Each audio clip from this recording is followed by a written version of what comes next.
Nagsimula ang kwento ng makumplito ng isang lalaking nagngangalang Allen ang isang laro. Inabot ng 3 taon bago natapos ang laro, ngunit hindi iyon sapat para kay Allen. Nakakadismaya ito, at sinabi niyang isa lamang itong mahinang laro. Napakasama nito, at hiniling ni Allen na sana ay may larong inabot ng kahit 10 taon bago ito malampasan. Nagpasya si Allen na huwag mag-aksaya ng oras, kaya hinanap niya ang eksaktong gusto niya. Sa kanyang paghahanap, naghanap siya ng video game na may garbage balancing, at gusto niya itong maging hardcore. Ito ang nagdala sa kanya sa isang site na nag-aalok ng larong walang katapusan. Nasa sabik na si Allen na magsimula, kaya tiningnan niya ang mga setting ng kahirapan. Doon niya natagpuan ang karaniwang easy, normal, at hard. Ngunit ang huling pagpipilian ay ikinagulat niya. Ito ay tinatawag na hell mode, at medyo malabo ang paglalarawan nito. Sinasabi nito na ang mga pagsisisi ang pinakakaunting alalahanin niya, dahil haharapin niya ang lubos na kawalan ng pag-asa. Si Allen ay isang seryosong gamer, kaya hindi siya nabigla sa mga salitang ito dahil narinig na niya ang lahat ng ito dati. Agad niyang pinili ang Hell Mode difficulty at nagsimula ang laro. Maraming klase ng karakter ang mapagpipilian, at ang ilan sa mga opsyon ay swordsman at spear user. Naging interesado si Allen sa klase ng Demon Lord, ngunit may isa na mas mababa rito. Ito ang Summoner class, at nagtataka lang si Allen kung bakit napakataas ng difficulty rating nito. Naghahanap si Allen ng hamon, kaya pinili niya ang Summoner, ngunit sinasabi ng laro na ang klase ay nasa alpha testing pa rin. Pinapayagan pa rin siya ng laro na piliin ito. Kaya, sinabi niya na siya ang magiging guinea pig ng laro, at susubukan niya ang klase. Nang matapos ang lahat ng iyon, handa nang maglaro si Allen. Kaya, pinindot niya ang start button. Hindi ito ordinaryong laro, kaya't si Allen ay na-teleport sa loob nito. Ilang sandali pa, sinabi ng isang lalaki sa kanyang asawa na mahusay ang ginawa nitong panganganak sa kanilang anak na lalaki. Ang sanggol na ito ay si Allen, at mabilis niyang natukoy na muling nagkatawang tao lamang siya. Natuwa ang ama ni Allen na makitang isa itong malusog na bata, at tinanggap niya si Allen sa mundong ito. Maya-maya, masayang pinakain si Allen ng kanyang mga magulang. Habang kumakain, naiisip ni Allen kung paano siya dati, isang 35 taong gulang na walang pinag-aralan, salat sa pera, at walang kakayahang romance. Siya ay muling nagkatawang tao, kaya ngayon ay 1 taong gulang na siya. Noong sanggol pa lamang siya, hindi na siya makapagsalita, ngunit nakakapag-isip pa rin siya ng mag-isa at nakakaintindi ng mga salita. Ang kanyang mga magulang ay mga ordinaryong tao, at nakatira sila sa isang nayon sa hangganan. Dito, nagbabayad ng buwis ang mga tao sa isang namumunong Panginoon upang linangin ang lupa, kaya wala pang pangalan ang kanilang nayon. Ang pangalan ng ama ni Allen ay Raiden, at isa siyang tunay na taong pamilya na nagtatrabaho ng husto araw-araw. Ang kanyang ina ay si Teresa, at napakabait niya. Si Allen ang kanilang nag-iisang anak, ngunit ang kanyang mga magulang ay labis na nagmamahalan, kaya alam niya na hindi magtatagal at magkakaroon na siya ng kapatid. Nang gabing iyon, nang maiwan mag-isa, sinubukan ni Allen na buksan ang isang status window. Siyempre, nadismaya siya nang walang nangyari. Nag-e-enjoy si Allen sa kanyang mapayapang buhay, ngunit hindi niya maiwasang isipin kung paano siya magiging isang summoner ngayon. Matagal nang sinusubukan ni Allen na buksan ang kanyang status window gabi-gabi, simula nang maalala niya, at hindi ito gumana. Bago matulog, sinubukan ulit ni Allen, at nagulat siya nang may magpakita na libro. Napasigaw siya dahil sa gulat, at nakuha nito ang atensyon ng kanyang mga magulang. Kaya, itinago agad ni Allen ang libro.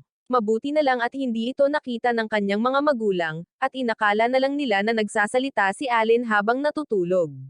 Pagkaalis nila, muling tinawag ni Allen ang libro. Binuksan niya ito sa pagkakataong ito, at nasa sabik siyang sa wakas ay simulan na ang kanyang panahon bilang isang summoner. Pagkatapos ng 1 buong taon ng pagsubok, sa wakas ay makikita na niya ang kanyang mga istatistika, at marami pang iba. Ang kanyang klase ay summoner tulad ng kanyang napili, ngunit ang libro ay mayroon ding maraming impormasyon tungkol sa mga detalye ng kanyang mga kasanayan sa pagsummon.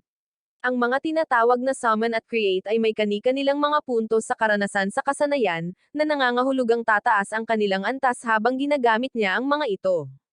Natuwa si Allen nang makita na mayroon na siyang mga summon na magagamit, at ang mga ito ay ang summon ng insekto at summon ng hayop. Ang letrang H ay nasa tabi ng kanilang dalawa. Kaya, naisip ni Allen kung ito ba ang kanilang ranggo. Ang isa pang pahina ay nagpapakita ng isang mensahe na iniwan para kay Allen mula sa Diyos ng paglikha. Ang mensahe ay nagpapasalamat kay Allen sa pagtulong sa kanila, at humihingi ito ng paumanhin sa pagkaantala bago niya makuha ang grimoire na ito. Pumili si Allen ng isang klase na nasa ilalim pa rin ng pagsubok, kaya medyo natagalan bago natapos ang mga papeles. Mukhang maayos naman ang lahat ng ito, ngunit sinasabi rin ng mensahe na hindi sila tumatanggap ng anumang mga katanungan or pagkansela patungkol sa pagpili ng klase. Hindi na lang pinansin ni Allen dahil sabik na siyang magsimulang magpatawag ng mga bagay. Sinubukan niyang magpatawag ng insekto, ngunit walang nangyari. Sinubukan niyang sabihin ang salitang, summon insect, sa iba't ibang paraan, ngunit walang gumana. Walang mga katotohanan sa laro or mga walkthrough sa mundong ito. Kaya, napagpasyahan ni Allen na kailangan niyang talagang mag-lock-in at kailangan niyang alamin ito mismo. Kaya, naisip niya kung kailangan niya munang gamitin ang create skill. Sinabi niyang, create insect, sa pagkakataong ito, at sa wakas ay may nangyari, na nagsasabing, create insect, ay lumilikha ng isang card, at isang tala ang nagsasabing isang insekto na nasa ranggo ng H ang nalikha. Handa nang gamitin ni Allen ang card para aktwal na ipatawag ang insekto, ngunit may narinig siyang ingay. Ito ang kanyang ina, kaya kinailangan ni Allen na magpanggap na natutulog muli. Napagtanto ni Allen na hindi niya magagawang magpatawag ng kahit ano nang hindi nalalaman, kaya kailangan niyang maghintay hanggang bukas. Ayaw ni Allen na inaantok na talaga siya, kaya isinumpa niya ang isang taong gulang na katawan nito. Nakatulog agad si Allen, at nawala ang kanyang grimoire. Kinabukasan, ang kanyang mga magulang ay nagsikap gaya ng dati, at tinulungan siya ng ina ni Allen na matutong maglakad. Kalaunan, naiwan siya para matulog, ngunit may ibang plano si Allen. Inilabas niya ang kanyang grimoire at agad na tinawag ang insekto. Nagdulot ito ng napakalaking liwanag na lumabas mula sa libro, at sa kabutihang palad, hindi ito nakita ng kanyang ina. Mga bilog ng liwanag ang lumulutang ngayon sa paligid ni Allen, at wala siyang ideya kung ano ang nangyayari. Ang mga ilaw lamang ang nagtatagpo sa libro, at isang insekto ang lumabas mula rito.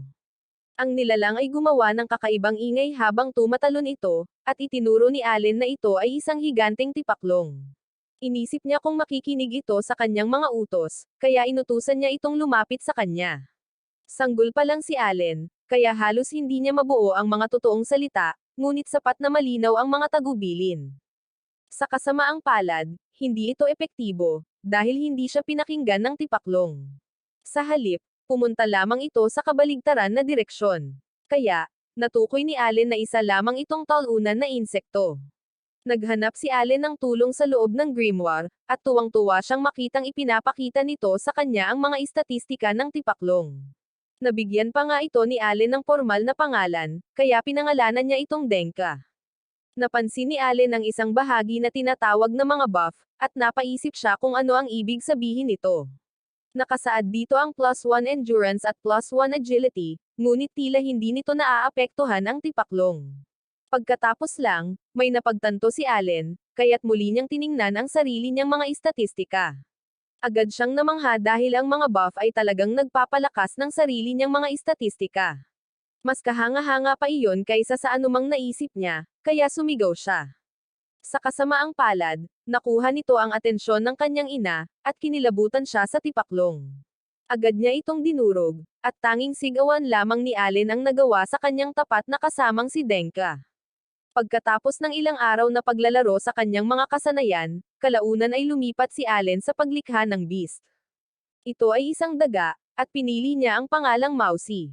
Si Mousy ay kasing talunan ni Denka, ngunit hindi maaaring magreklamo si Allen.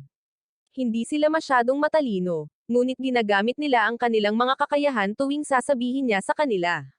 Si Mousy ay may kakayahang magmadali, kaya tuwing sasabihin ni Allen na gamitin ito, si Mousy ay nagmamadali sa paligid ng silid. Para kay Denka, ang kanyang kakayahan ay tinatawag na hop. Natukoy ni Allen na ang mundong ito ay puno ng malalakas na halimaw, at alam niyang hindi niya matatalo ang sinuman sa kanila gamit ang kanyang dalawang maliliit na kasama. Natutunan din ni Allen na maaari siyang mag-imbak ng hanggang 10 summon card para sa bawat nilalang. At ang pinakamahalaga ay ang kanilang mga buff. Halimbawa, sa pamamagitan ng pagsasama-sama ng 10 baraha ni Mousy, ang attack stat ni Allen ay tumataas ng 10.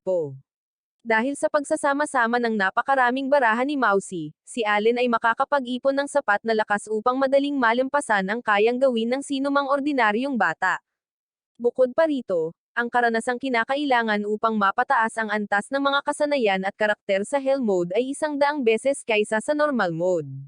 Nang sandaling iyon, sinalubong ni na Allen at ng kanyang ina si Raiden pagkatapos niyang bumalik mula sa isang pangangaso. Si Raiden ay isang ordinaryong tao, ngunit nang dumating ang malamig na panahon, siya ay nagma-monster hunting kasama ang iba pang mga lalaki mula sa nayon. Tinalo lang ni Raiden ang isang baboy ramo, at gusto niyang malaman kung gusto itong makita ni Allen. Hindi may tago ni Allen ang kanyang tuwa dahil ito ang magiging unang beses niyang makakita ng isang tunay na halimaw. Isinakay ni Raiden si Allen sa kanyang mga balikat, at nagpaalam ang mapagmahal na pamilya bago naghiwalay. Unang beses na nakita ni Allen kung ano ang hitsura ng mundong ito sa labas ng bahay at siya ay namangha. Itinuro ni Raiden ang isang kawan ng mga halimaw, at sinabi niya kay Allen na ang mga ito ay tinatawag na Alluren. Nagsama-sama sila at tumungo pahilaga sa ganitong panahon ng taon. Sila ay mga halimaw na hudyat ng pagdating ng taglagas, at isiniwalat ni Raiden na pinangalanan niya si Allen ayon sa kanila. Para sa mga halimaw na ito, walang hangganan, at maaari nilang gamitin ang kanilang mga pakpak upang lumipad kahit saan nila gusto sa mundo. Iyon ang tunay na kalayaan, at iyon ang gusto ni Raiden para kay Allen. Sa kasamaang palad, pinagalitan ni Teresa si Raiden, ngunit alam niyang iyon ang mapapala niya sa pagpapangalan sa kanilang anak ng isang halimaw. Kalaunan, nakarating sila sa kanilang destinasyon, at namangha si Allen nang makita kung gaano kalaki ang baboy ramo. Nakakatakot makita ng malapitan, at napagpasyahan ni Allen na hindi niya matatalo ang nilalang na ito sa isang laban. Pagkatapos lang, isang lalaking nagngangalang Gerdo ang lumapit kay Raiden. Sinabi ni Gerdo sa lahat na dumating na ang heavyweight champion ngayon, at nagdiwang ang lahat ng iba pang mga lalaki. Natalo lang nila ang baboy ramo dahil kay Raiden, ngunit masyadong mapagkumbaba ito, at sinabi niyang sinuwerte lang siya. Sinabihan ni Raiden si Allen na magpakilala, kaya formal na ibinigay ni Allen ang kanyang pangalan. Natigilan si Gerdo dahil 1 taong gulang pa lamang si Allen, at sibilisado na ito. Kaedad lang ng anak na babae ni Gerdo, ngunit nagsasalita pa rin ito ng kalokohan na parang isang normal na sanggol. Nagtataka si Allen kung gaano kalakas ang mga baboy ramo na ito, kaya ipinaliwanag ni Gerdo na sila ay mga C-rank na halimaw. Talagang matitigas sila, at kailangan ng 20 lalaki para matalo ang isa sa kanila. Nakinig ng mabuti si Allen, at natuwa siyang marinig ang impormasyong ito dahil nagbibigay ito sa kanya ng benchmark upang matukoy ang lakas ng mga halimaw. Pagkalipas ng 10 buwan, sumigaw si Allen sa pagdiriwang ng ang kanyang mga kakayahan sa paglikha at pagpapatawag ay umabot na sa level 2. Na-unlock din niya ang ilang iba pang mga bagay. Kaya, talagang naramdaman ni Allen ang adrenaline rush ng gamer. Agad niyang tiningnan ang kanyang mga stats at nakitang kaya na niyang gumawa ng mga G-rank na creature card. Bukod pa riyan, nakakuha siya ng isang skill na pinagsasama-sama ang mga pagpapatawag, at nadouble ang espasyo sa inventaryo ng kanyang card. Siyempre, nangangahulugan ito ng mas maraming card, ngunit ang pinakamahalaga, nangangahulugan ito na makakakuha siya ng dobleng buff. Gayun din, ngayon ang kanyang grimoire ay may feature na note na nagbabasa ng kanyang isip at nagsusulat ng kanyang mga iniisip. Handa ng pagsamahin ni Allen ang ilang bagay, ngunit napagtanto niya na wala siyang sapat na magic power. Nang gabing iyon, nagsikap si Allen na kumain ng maraming pagkain para mabawi niya ang nagamit niyang magic power. Pagkatapos ng hapunan, handa na si Allen para magtrabaho. Sinubukan niyang i-fuse ang Mousy 1 at Mousy 2, ngunit walang nangyari. Sinasabi pa rin ito na wala siyang sapat na magic power, ngunit nabawi niya ito sa kanyang pinakamataas na antas. Walang magagawa si Allen tungkol dito sa ngayon, kaya nagpasya siyang gumawa ng bagong summon card. Sinubukan niyang gumawa ng Beast G, ngunit muli, sinabihan siyang wala siyang sapat na magic power. Nangangahulugan ito na hindi siya maaaring mag-fuse or lumikha ng anumang bago gamit ang kanyang kasalukuyang pinakamataas na magic power. Kaya sinisisi ni Allen ang lahat sa hell mode na kanyang pinili. Pagkalipas ng ilang sandali, nakita natin na si Allen ay naging 3 taong gulang na. Level 1 pa rin siya, ngunit ipinapakita ng kanyang mga istatistika na nakapag-stack na siya ng ilang buff. Karamihan sa kanyang natural na mga istatistika ay nasa single digits, ngunit ang kanyang mga buff ay nagdaragdag ng 10 at 20 puntos na higit pa doon. Mayroon na siyang isang beast na tinatawag na Molly, at kaya niya itong i-fuse gamit si Hopper. Lumilikha ito ng isang ibong G-card at nagbigay kay Allen ng dagdag na 2 liksi at dagdag na 2 katalinuhan. Pinangalanan ni Allen ang ibong Chappy, at agad niya itong tinawag. May kakayahan si Chappy na gayahin ang boses, at namangha si Allen ng perpektong ginaya ng ibon ang kanyang boses. Magiging kapaki-pakinabang ito para sa panlilinlang sa mga kalaban, kaya inaabangan ni Allen ang paggamit nito. Pagkatapos ay tinawag ni Allen ang lahat ng kanyang mga nilalang at ipinagamit sa kanila ang kanilang mga kakayahan. Inutusan niya si Hopper na gumamit ng provoke, kaya nagsimulang tumalon ang Palaka. Ito ay magsisilbing magandang pang-abala sa larangan ng digmaan. Kaya, bumaling si Allen kay Molly. Sinabihan niya itong gumamit ng dig. Kaya, nag-ukay si Molly ng isang higanteng butas sa lupa. Magiging mahusay ito para sa paggawa ng mga bitag. Kaya, sinabi niya kay Molly na mahusay ang kanyang ginawa. Ito ang lahat ng mga G-rank summon na ginamit ni Allen noong nakaraan, at natuwa siya sa kung gaano kapaki-pakinabang ang mga ito. Pagkatapos ay binanggit ni Allen ang kanyang motto, na kung dominahin mo ang mga stats, dodominahin mo ang laro. Ang susi sa pagiging isang mahusay na summoner ay ang pag-alam sa lahat ng tungkol sa iba't ibang stat buffs ng lahat ng kanyang mga nilalang. Napakalalim at komplikado ng pagiging isang summoner sa larong ito. Kaya, idineklara ni Allen na ito ang tunay na kahulugan ng hardcore gaming. Sa sandaling iyon, nahulog si Allen sa butas, at naalala niya na malamang na hindi pa siya handang makipaglaban sa mga halimaw anumang oras sa malapit na hinaharap. Tumunog ang isang kampana sa di-kalayuan, na nangangahulugang 3:00 na. Kinatatakutan ni Allen ang oras na ito ng araw dahil may nangyaring kakilakilabot. Isang babae ang tumawag sa kanya, at nakita natin na ang kapitbahay niya ito na nagngangalang Karina. Idineklara ni Allen na siya si Allen na marangal, at idineklara naman ni Karina na siya si Karina na mabangis. Hinamon niya si Allen sa isang tunggalian, at sabik niyang tinanggap. Hindi ito maaaring maging mas cool sa paningin ni Allen, ngunit alam niyang kailangan niyang seryosohin ang mga laban na ito kay Karina. Kung hindi siya kikilos na parang isang normal na bata, natatakot si Allen na baka matuklasan ang kanyang sikreto. Agad siyang sumabak sa labanan kay Karina, ngunit nagulat siya sa kung gaano ito kabilis. Ibinuhos ni Allen ang lahat ng kanyang creature buffs para sa Lixie, at halos hindi pa rin niya makasabay si Karina. Kalaunan, ang matinding pressure ng pag-atake nito ay nanag kay Allen, at nasira niya ang espada nito. Sinabi niya na masyado siyang overpowered, ngunit idineklara ni Karina na nagsisimula pa lang siya. Pagkatapos, nakita ng mga magulang ni Allen na dumating si Karina para makipaglaro kay Allen.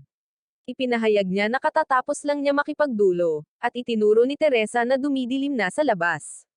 Nagpasya si Karina na umuwi, at nakita natin na hindi makagalaw si Allen matapos matalo. Buntis na naman si Teresa, kaya tinulungan siya ni Allen na buhatin ang kanyang mga bag. Nang gabing iyon, sinabi ni Allen sa kanyang mga magulang na gusto niya silang tulungan sa pag-aani ng pagkain dahil malaki na ang tiyan ni Teresa ngayon. Nagulat ang kanyang mga magulang, ngunit tiniyak sa kanila ni Allen na kaya niya itong gawin. Naisip ni Allen kung paano siya magkakaroon ng tibay ng isang ganap na nasa hustong gulang na ngayon, kaya tiyak na makakatulong siya. Sinabi ni Teresa na ang mga batang tulad ni Allen ay hindi dapat magtrabaho, kaya dapat ay patuloy na lang siyang makipaglaro kay Karina. Sumang-ayon si Raiden sa kanya at itinuro niya na sapat na ang naitutulong ni Allen sa loob ng bahay. Sinubukan ni Allen na igiit, ngunit muli siyang natalo. Itinuro ni Raiden na gagawin din ito ni Allen kalaunan, kaya dapat ay masiyahan na lang siya sa buhay ng walang trabaho sa bukid habang kaya pa niya. Ipinapaalala nito kay Allen na ang kanilang pamilya ay magiging mga ordinaryong tao magpakailanman, at kalaunan ay tutulungan niya sila. Isa pa, ang pagtatrabaho sa mga bukid ay ibang antas kumpara sa mga gawaing bahay, at talagang nakakapagod ito. Tama ang kanyang mga magulang na sinabihan siyang maghintay dahil ayaw din ni Allen na gawin iyon sa kanyang 3 taong gulang na anak. Pumayag si Allen na maghintay, kaya tuwang-tuwa ang kanyang mga magulang nang marinig iyon. Pagkatapos lang, sinabi ni Teresa na napansin niya na nagbabato si Allen ng mga bato sa isang puno nitong mga nakaraang araw. Nagtataka siya kung bakit, kaya ipinaalala ni Allen sa kanyang mga magulang na sinabi nila sa kanya na may mga halimaw sa kagubatan sa labas ng bahay. Walang nakakaalam kung ano ang gagawin nila, kaya nangako si Allen na paprotektahan ang kanyang ina mula sa mga halimaw gamit ang mga bato. Sa tingin ng kanyang mga magulang ay kaibig-ibig ito, ngunit sa kaibuturan, alam ni Allen na hindi ito ang katotohanan.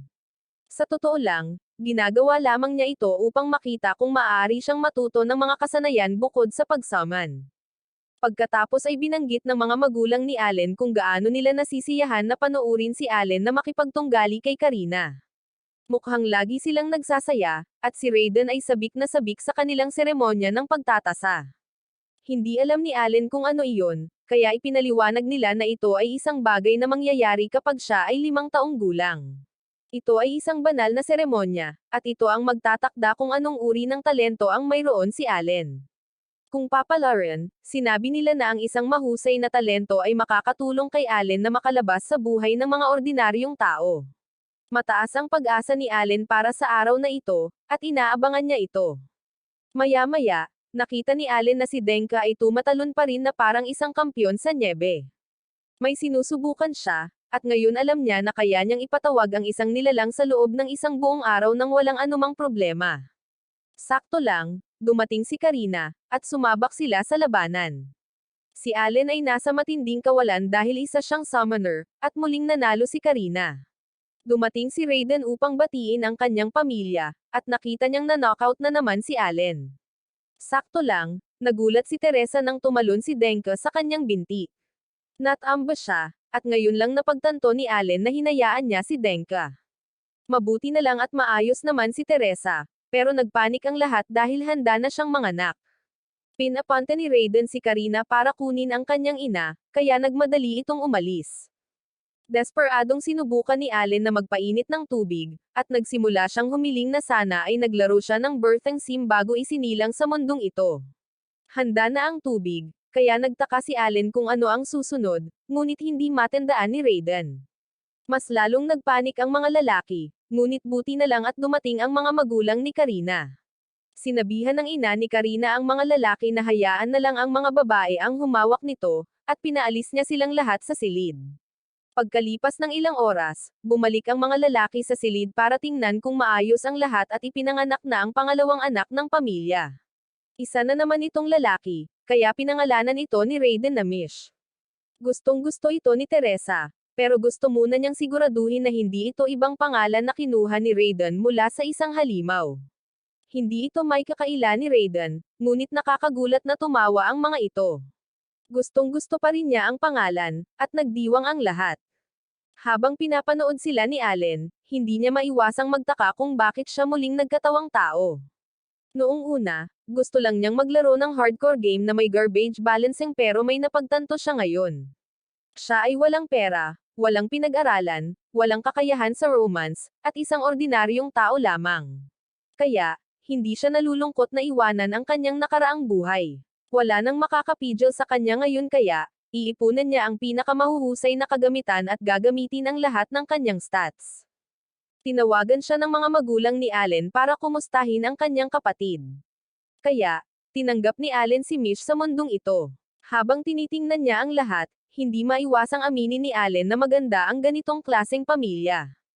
Hindi sinasadyang napaiyak ni Allen ang kanyang kapatid, ngunit sinabi sa kanya ng kanyang mga magulang na ayos lang dahil mas malakas ang iyak nito noong siya ay ipinanganak. Mas masaya si Allen kaysa sa inaakala niya sa mundong ito, at nakabuo na siya ng desisyon. Hindi siya sigurado kung paano niya ito magagawa, ngunit gusto niyang palayain ang kanyang pamilya mula sa mahirap na buhay ng mga ordinaryong tao. Maya-maya, naisip ni Allen kung ano ang magiging hitsura ng seremonya ng pagtatasa. Ipinaliwanag ni Raiden na ito ay isang espesyal na kaganapan na dapat salihan ng lahat kapag sila ay 5 taong gulang. Kung sakaling lumabas na may talento si Allen, maaaring umangat siya mula sa buhay ng mga ordinaryong tao. Gayunpaman, ang tanging problema ay ang pagiging matalino ay nangangahulugan din na magkakaroon siya ng mga karibal. Noong unang nanirahan ang mga tao sa lugar na ito, nagsimula silang magkaanak, kaya maraming mga bata ang magiging 5 taong gulang kasabay ni Allen. Isa na rito si Karina, at sumama siya sa ating bida habang papunta ito sa seremonya.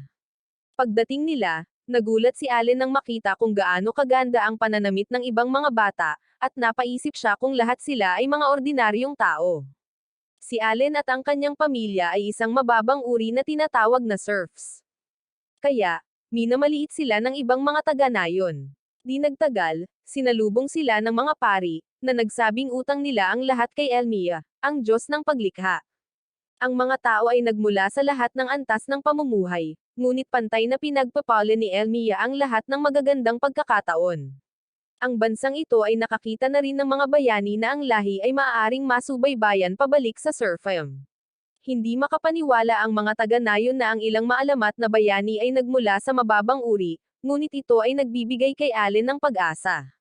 Naaalala niya ang nabasa niya tungkol dito bago pumasok sa laro, at ngayon ay may katuturan na kung bakit kailangang dumaan ang lahat sa seremonya.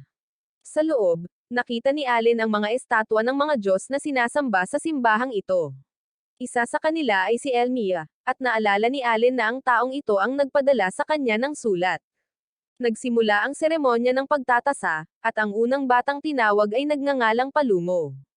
Ipinaliwanag ng pari na sa pamamagitan ng paglalagay ng kanyang kamay sa bowl ang kristal na ito, anumang talento at katangian na mayroon sila ay iuukit sa isang metal plate. Hinawakan ni Palumo ang kristal, at sinabi sa kanya ng kanyang ama na magiging maayos siya. Ang mga istatistika ni Palumo ay ipinapakita sa metal plate, at napansin ni Allen na kamukha ito ng pahina ng mga istatistika na nakikita niya sa kanyang grimoire. Ipinahayag ng pari na si Palumo ay may talento na maging isang mangangalakal, at sinabi ng ama ni Palumo na ito ay isang magandang balita. Nagpasalamat siya sa langit, kaya napagpasyahan ni Allen na ang pagkakaroon ng kahit anong talento ay dahilan para magdiwang. Napansin ni Allen na ang mga katangian ay ipinapakita gamit ang mga ranggo sa halip na mga numero, at itinala ito ng kanyang grimoire. Inilabas niya ang grimoire na ito sa harap ng lahat, ngunit ito ay dahil natutunan niya na walang ibang makakakita nito.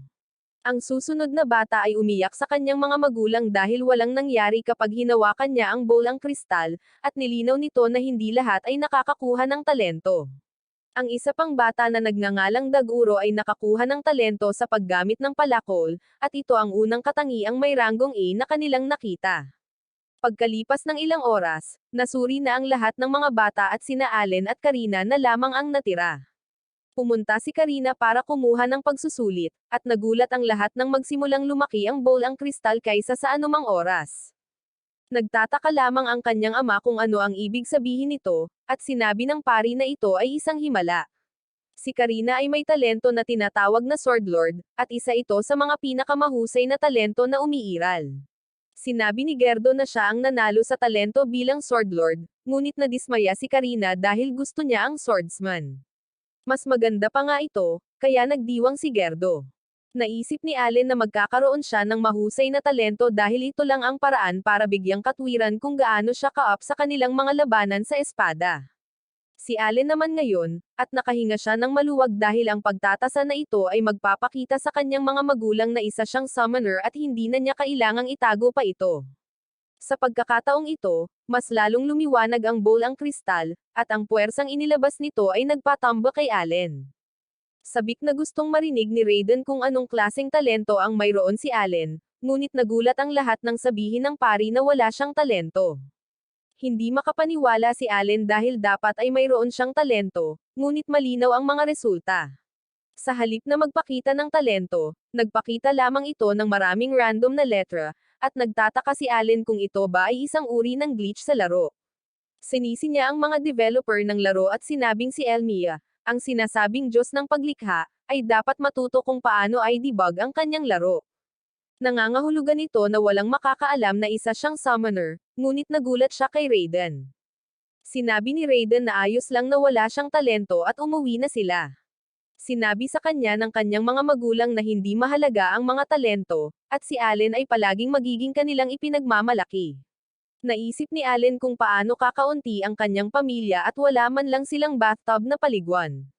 Minamaliit sila dahil sa pagiging mahirap, ngunit sinabi ni Allen na masaya pa rin siya na ipinanganak siya sa isang mapagmahal na pamilya. Nang gabing iyon, tinalakay ni Allen ang lahat ng kanyang natutunan. Lahat ng kanyang mga katangian ay E-rank, at ngayon ay nalaman niya na siya lang ang nag-iisa sa buong mundo na naglalaro sa Hell Mode. Lahat ng nasa seremonya ng pagtatasa ay 5 taong gulang, na nangangahulugang dapat silang lahat ay maging isang level 1 tulad niya. Ang sistema ng ranggo ay malamang na nakakaapekto sa dami ng paglago na maaari nilang tanggapin tuwing mag-level up sila. Ang tanging bagay na makapagpapaliwanag kung bakit lahat ng kanyang mga katangian ay E-rank ay dahil ang pag-unlad sa Hell Mode ay 100 beses na mas mahirap kaysa sa normal. Nangangahulugan din ito na ang kanyang mga katangian ay nagpapakita lamang ng 100 bahagi ng kung ano ang kanyang tunay na ranggo. Naipit si Allen sa isang laro ng mga Wixos game, at ngayon ay pumasok siya sa pinakamahirap na laro kailanman. Karamihan sa mga tao ay susuko ngunit determinado si Allen na patunayan sa lahat na ang hardcore gaming ang siyang dapat gawin. Ang mga random na sulat na iyon sa halip na isang talento ay malinaw na isang aberya. Kaya nagpa siya si Allen na sumulat ng ilang galit na liham sa dev team. Kalaunan, pumunta si Allen at ang kanyang pamilya sa selebrasyon ni Karina. Nalaman ni Karina na mas magaling pa ang Sword Lord kaysa sa talento ng swordsman, na nangangahulugang mas magiging malakas pa siya.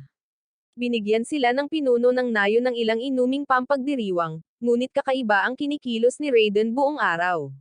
Sinabihan niya si Gerdo na tamasahin ang alak, ngunit malinaw na may inaabala siya. Iniisip ni Allen kung nagseselos ba siya na nakuha ni Karina ang talento ng Sword Lord sa halip na siya. Ngunit alam ni Allen na hindi ganoon kaseloso ang kanyang ama. Tumanggi si Gerdo na uminom habang si Raiden ay nalulungkot, at sa wakas ay lumabas ang katotohanan. Sinabi ni Raiden kay Gerdo kanina na puputulan na ng pamilya niya ang ugnayan sa kanila, at tinanong ni Gerdo kung bakit. Sinabi ni Raiden na hindi iyon ang gusto niyang gawin, ngunit ito ay isang bagay na kailangan nilang gawin para kay Karina. Ang talento niya ay pambihira at maaaring sumali pa siya sa pagiging kabalyero upang maglingkod sa kanilang bansa. Malaki ang posibilidad na maging maharlika pa nga siya, kaya ang mga taong may talentong tulad niya ay hindi dapat mag-aksaya ng oras sa pakikisalamuha sa mga serfs. Nagsimulang magtalo ang dalawang lalaki, at nag-isip si Allen kung dapat ba siyang gumawa ng isang bagay. Sinabihan niya si Karina na pakalmeyan sila, ngunit inayos ito ng mga asawa. Gumamit sila ng malupit na puwersa upang tapusin ang pagtatalo, at sinabi nila kay Allen na ang dalawang lalaki ay palaging nag-aaway ng ganito. Matagal na silang magkaibigan at dati silang mainitan ang ulo na palaging nagsusuntukan. Silang apat ay talagang magkakaibigan noong bata pa sila at lumaki sila sa iisang nayon. Nabalitaan nila na may itinatayong bagong nayon, kaya sumang-ayon silang lahat na sumali sa pagsisikap. Pareho pa nga ang disenyo ng kanilang mga bahay, at ang dalawang lalaki ang gumawa ng mga ito gamit ang sarili nilang mga kamay. Kumalma sina Raiden at Gerdo habang pinag-uusapan nila ang construction, at uminom sila ng inuming pampagdiriwang. Pagkalipas ng ilang araw, nagulat si Gerdo nang malaman niyang darating ang Order of Knights para bisitahin si Karina. Nagtipon ang lahat sa nayon para makita ang mga knights, at hindi sila makapaniwala na pupunta sila kay Karina dahil bata pa lamang ito. Humanga rin si Allen dahil tila nagsisimula ng kumalat ang balita tungkol sa kanyang hindi kapani-paniwalang talento. Dumating ang batang nagngangalang Daguro, at napansin ni Allen na talagang nakasandal ito sa kanyang talento sa paggamit ng palakol sa pamamagitan ng pagdadala ng isang higanteng patpat. Nagtataka si Daguro kung ano ang ginagawa ni Allen dito, at sinabi niyang walang lugar dito ang mga talunang walang talento. Ipinagtanggol siya ni Karina sa pagsasabing malakas si Allen, ngunit itinuro ni Daguro na lahat ng ranggo ni Allen ay E. Sakto namang dumating ang mga kabalyero, at narito na rin ang kapitan ng kabalyero. Ang pangalan niya ay Zeno, at isa siyang swordmaster. Tinawag si Karina para makipagkita sa kanila, at kitang-kita ni Allen na labis siyang nasa sabik. 3 taon na ang nakalipas mula nang magsimula silang maglaro bilang mga kabalyero, at ngayon ay makikilala na niya ang tunay na kabalyero. Ipinakilala niya ang sarili kay Zeno, at naisip ni Allen kung ang pagiging nandito nila ay nangangahulugan ba na magiging kabalyero na siya ngayon. Nag-aalala si Gerdo nang ituro niya na si Karina ay 5 taong gulang pa lamang at hindi pa niya nahawakan ang tunay na espada noon. Sinabi ni Zeno na hindi mahalaga basta't mayroon siyang talento bilang swordlord, at nagsimula siyang magtaka kung nagsisinungaling sila. Naging napakatensyonado ang mga bagay-bagay, at naramdaman ni Allen na may mali. Ipinaliwanag ni Zeno na ang pagpeke sa mga resulta ng seremonya ng pagtatasa ay may parusang kasawian. Ito ay isang napakaseryosong bagay, at kailangan nilang matukoy kung lihay-timo ang talento ni Karina bilang isang swordlord. Iisa lamang ang paraan para makumpirma, at ikinagulat ng lahat ni Zeno nang ibunyag niya na magkakaroon sila ng tunggalian sa eskrima. Iniisip ni Allen kung tama ba ang narinig niya, at nagmakaawa si Gerdo na maawa siya dahil si Karina ay isang bata lamang. Tumanggi si Zeno at sinabing kailangan niyang lumaban or siya at ang kanyang buong pamilya ay agad na malilipol. Natakot ang lahat nang marinig ito, at naisip ni Allen kung paano ito hindi patas. Hindi tulad ng lahat, hindi nag-aalala si Karina. Isang kabalyero ang nagdala sa kanya ng isang espada, at nasa sabik lamang siyang gumamit ng isang tunay sa unang pagkakataon. Sinabi niya kay Gerdo na magiging maayos siya, at kahit siya ay hindi makapaniwala kung gaano siya kakalmado. Naghanda si Karina para sa kanyang tunggalian na magtatakda ng kapalaran ng kanyang buong pamilya, ngunit hindi siya nag-aalala. Sa halip, ipinakilala niya ang kanyang sarili bilang Karina na kabalyero, at hinamon niya ang kanyang kalaban. Ang kanyang kalaban, na nagngangalang Libra, ay may talento sa sibat at tinanggap nito ang kanyang hamon. Nagsimula ang kanilang tunggalian, at lahat ay namangha nang magamit ni Karina ang isang espada na halos kasing taas niya. Sinuri ni Allen ng mabuti ang laban at pinag-isipan kung paano dapat maging level 5 ang sword mastery skill ni Karina dahil sa kanilang pang-araw-araw na paglalaro. Maganda naman iyon para sa isang taong kasing edad niya, pero hindi siya sigurado kung gaano iyon makakatulong sa kanya laban sa kabalyero. Tumitindi ang labanan, at natakot si Gerdo para sa buhay ni Karina nang mapa-atras siya. Hindi napigilan ng kabalyero ang sarili nang makahanap siya ng butas sa pag-atake nito, at ibinagsak niya ito sa pader. Gusto ni Gerdo na puntahan ang kanyang anak, pero pinigilan siya ng mga kabalyero. Nasa masamang kalagayan si Karina, at nakita natin na pinipigilan din si Allen. Naisip ni Allen kung paano maaaring maging isang sword lord si Karina, pero may kalamangan pa rin ang mga matatanda sa kasanayan at antas. Hindi pa man patas ang laban na ito, pero tumahimik ang lahat nang may magsimulang mangyari. May kung anong uri ng kapangyarihan ang nagsimulang damaloy mula kay Karina, at halos maging ibang tao siya habang sumusugod pabalik sa laban. Tuluyan nang nawala ang ngiti sa kanyang mukha, at nagsimula siyang mangibabaw sa labanan. Napagpasyahan ng kabalyero na kailangan itong maging isang karagdagang kasanayan, at mabilis siyang nabigla. Nagawa pang sirain ni Karina ang kanyang espada, kaya idineklara ni Zeno na tapos na ang tunggalian. Nagulat si Karina nang marinig na tapos na sila, at masayang nagpasalamat siya kay Libra para sa labanan.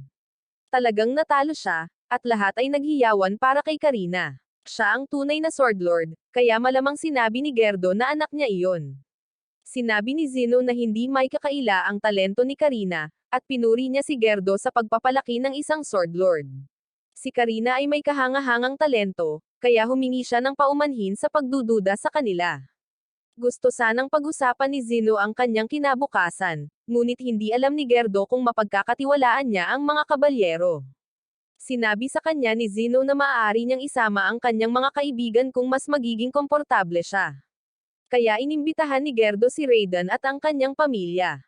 Nagkita silang lahat sa bahay ng pinuno ng nayon, at mas maraming tao rito kaysa sa inaasahan ni Allen.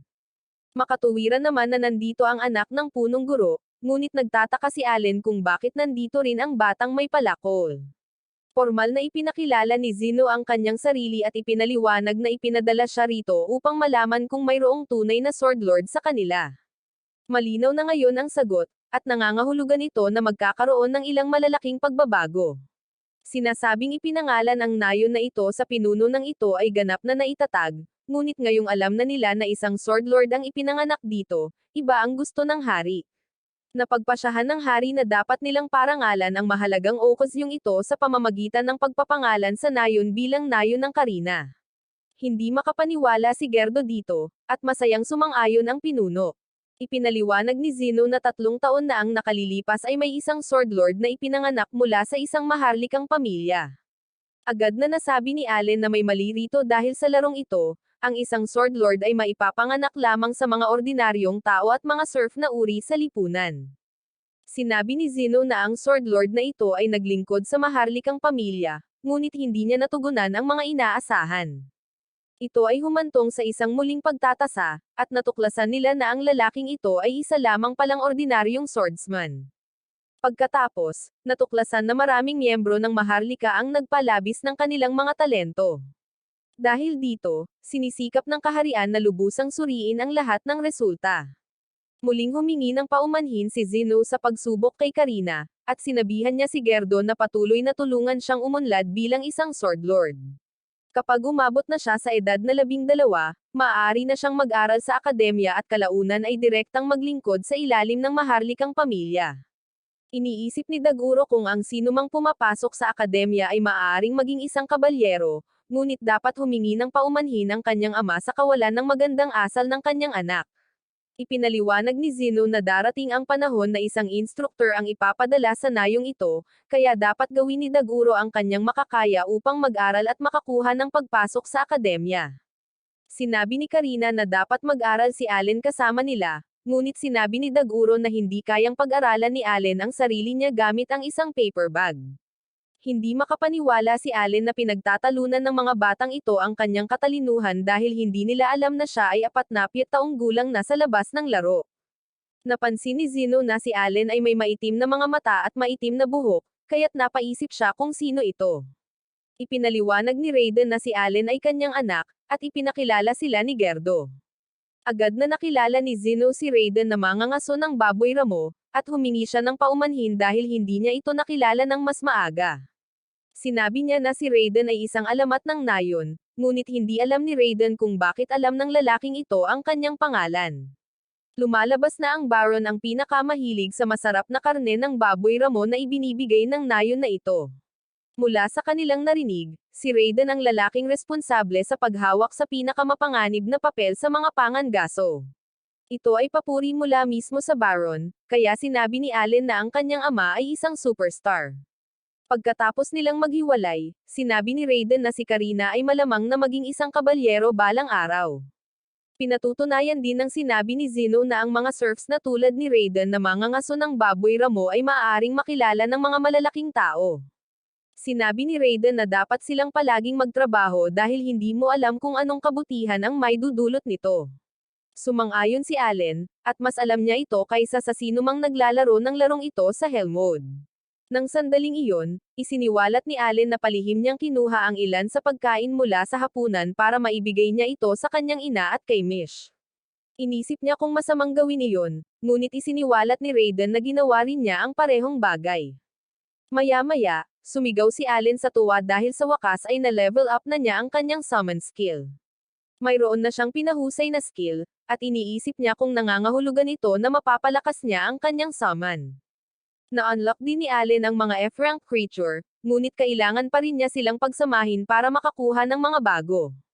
Inisip ni Allen kung anong uri ang nakuha niya sa pagkakataong ito, at umaasa siyang nakakuha siya ng isang bagay na parang dragon. Bilang pangwakas sa lahat, tumaas ang espasyo sa inventaryo ni Allen mula 20 patungong 30, at nangangahulugan ito na makakakuha siya ng mas maraming buff mula sa kanyang mga halimaw. 2 taon na ang nakalipas mula noong huli niyang na-level up ang kanyang summon skill, pero ganoon talaga kapag naglaro ka ng laro na nasa pinakamahirap na antas ng difficulty. Nang gabing iyon, naglinis si Allen pagkatapos ng hapunan bago naghanda para sa pag-eeksperimento sa kanyang mga bagong kasanayan. Napansin niya na wala na ang peklat na dating mayroon si Raiden sa kanyang braso, kaya ipinaliwanag ni Raiden ang nangyari. Kanina noong pangangaso ng baboy ramo, dumaan si Raiden sa isang bagay na tinatawag na pagsubok ng mga Diyos. Ang pagsubok ng mga Diyos ay isang espesyal na sandali na nangyayari paminsan-minsan habang nangangaso. Nakakaramdam ang mangangaso ng biglaang pagsabog ng enerhiya na nag-aalis ng lahat ng kanilang mga sugat at pagkapagod. Pamilyar ito kay Allen, kaya napagpasyahan niya na ganito inilarawan ng mga tao sa mundong ito ang pakiramdam na nararamdaman nila kapag sila ay nag-level up pa lamang. Hindi makita ni Allen ang mga istatistika ng kanyang ama, ngunit isa siyang mandirigmang matatag sa labanan, at sigurado siyang si Raiden ay malamang na nasa mataas na antas na ngayon. Kahit na tumaas ang summon skill ni Allen, level 1 pa lang siya, at hindi pa siya malapit sa pag-level up. Wala siyang anumang experience points, at alam niyang hindi siya makakakuha ng kahit ano maliban kung sisimulan niyang talunin ang ilang mga halimaw. Ang problema ay ang mga serfs na tulad niya at ng kanyang pamilya ay hindi maaaring umalis ng nayon ng walang pahintulot. Ang tanging exception ay para sa Pangangaso. Kaya sinabi ni Allen na gusto niyang sumama sa Pangangaso kasama ang kanyang ama. Tumanggi si Raiden at itinuro niya na ang Pangangaso ay hindi isang laro. Ito ay lubhang mapanganib, at maaaring mawalan pa ng buhay ang mga tao. Nang gabing iyon, nakita ni Allen na nakatanggap siya ng isa pang mensahe mula kay Elmia, ang Diyos ng Paglikha. Inayos nila ang glitchy text mula sa seremonya ng pagtatasa, at ipinapakita ng mensaheng ito ang kanyang tunay na resulta ng pagtatasa. Sa halip na lahat ng kanyang mga istatistika ay E-rank, mas mataas ang mga ito. Karamihan sa kanyang mga katangian tulad ng attack at HP ay alinman sa A-rank or C-rank, habang mayroon siyang S-rank para sa magic power at intelligence. Malinaw na mas mahusay ito, at si Allen ay mayroon ding parehong dami ng S, A, B, at C ranks gaya ni Karina. Ang kanyang buhay ay lubos na mahirap, ngunit ang mga resultang ito ay ginagawang sulit ang lahat. Sa wakas ay oras na para mag-eksperimento sa kanyang mga kapangyarihan, kaya sinimulan ni Allen sa pamamagitan ng paggamit ng enhance kay Denka. Natuklasan ni Allen na pinapalakas nito ang mga stats ng mismong nilalang, lalo na ang parehong dalawang stats na binibigyan nito ng mga buff. Sa kasamaang palad, mukhang hindi talaga naaapektuhan ng pagpapahusay ng mga nilalang ang kanyang mga buff. Tinawag ni Allen si Denka para makita kung ano ang hitsura nito ngayon, at agad niyang napansin ang pagkakaiba. Hindi ito gaanong kalaki, ngunit mukhang talagang pinahusay si Denka. Pinatunayan nito kay Allen na higit pa sa pagiging isang summoner ang paglabas lamang ng pinakamalalaki at pinakamasamang halimaw. Matapos dumaan sa isang siklo ng pagpapatawag at pag-alis ng tawag, natutunan ni Allen na ang mga pagpapahusay sa isang card ay hindi nawawala. Nangangahulugan ito na hanggat mayroon siyang natitirang magic power, maaaring mapahusay ni Allen ang lahat ng card sa kanyang inventaryo. Sinubukan ni Allen ang lahat ng iba't ibang kombinasyon para sa kanyang fusion skill, ngunit hindi pa rin niya ma-unlock ang bagong uri. Isa na lang ang posibilidad na natitira, kaya sinubukan niyang pagsamahin ang Insect F at Bird F. Nakakagulat na gumana ito, ngunit nadismaya si Allen nang makita niyang damo na lang ang nakasulat sa card. Medyo nakakalito, at nagtataka siya kung paano naging isang summon-able creature ang damo. Gayunpaman, natuwa si Allen nang makita niya kung anong mga buff ang nakukuha niya mula sa card na ito. Nagbibigay ito ng magic power buff na nagpapataas ng kanyang magic power mula 7 patungong 12. Ang pagkakaroon ng buff na ito ay nangangahulugan na mas maraming bagay ang magagawa ni Allen sa loob ng isang araw nang hindi na kailangang maghintay ng matagal para makabawi ang kanyang magic power. Palaging natatakot si Allen na aabutin siya ng ilang dekada bago mag-level up, ngunit nagbibigay ito sa kanya ng pag-asa na mas maaga siyang makakapag-level up. Tinawag ito ni Allen para tingnan kung ano ang kaya nitong gawin, at nagulat siya sa maliit na nilalang na mansanas na nagpakita. Pinangalanan nito ni Allen na Aplio, at medyo malinaw sa kanya na ang maliit na nilalang na ito ay hindi ginawa para sa pakikipaglaban. Inilabas ni Aplio ang sarili niyang status page at ipinakita kay Allen na ang kakayahan nito ay tinatawag na aroma. Sinabihan ni Allen si Aplio na gamitin ang kakayahan, at nalito siya nang ang maliit na mansanas ay basta na lamang itinanam sa lupa. Ang punla na tumutubo mula rito ay parang amoy essential oil, at natuwa si Allen sa amoy. Inisip ni Allen na mayroon siyang magandang hardin, ngunit mabilis niyang ipinaalala sa sarili na isa siyang hardinero ng Anestakay. Sa sandaling iyon, dumating ang ina ni Allen, at hindi na nagawa ni Allen na gawing card muli si Aplio. Mabuti na lang at hindi niya ito masyadong inisip at gusto lang niya ang amoy. Hindi maiwasan ni Allen na magtaka kung ano ang deal ni Aplio, at tinanong niya kung may silbi ba ang apple bukod sa kanyang mga buff.